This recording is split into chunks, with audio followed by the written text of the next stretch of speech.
asszonyé a szó. Merci, Madame Vergiat. Une minute. Merci, Monsieur le Président. Comme chaque année, le Parlement vote une résolution sur le mandat de sa délégation au Conseil des droits de l'homme. Et comme chaque année, il le fait après le début des travaux et sans vraiment tenir compte de l'ordre du jour de la conférence. Rien n'est dit, par exemple, dans cette résolution sur les questions de l'indépendance de la Palestine, alors que cette question sera au centre des travaux de la conférence. Rien n'est dit non plus sur les droits économiques, sociaux et culturels, autre question importante des travaux, et notamment du rapport du haut commissaire.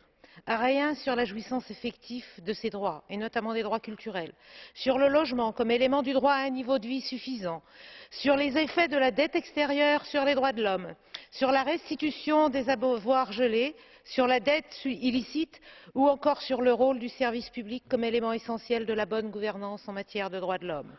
Autant de sujets à l'ordre du jour de la 25e session du Conseil des droits de l'homme.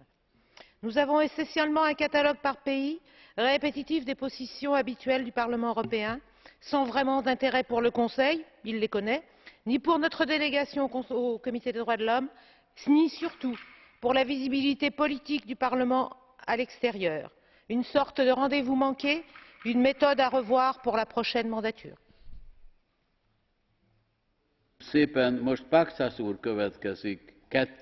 Monsieur Paksas, 2 minutes. Pone pirmininkė, kolegos, žmogaus teisės ir laisvės visuomenės. Monsieur le Président, chers collègues, les droits de l'homme et les libertés fondamentales font partie de la vie des êtres humains et sont des éléments fondamentaux de la vie des êtres humains.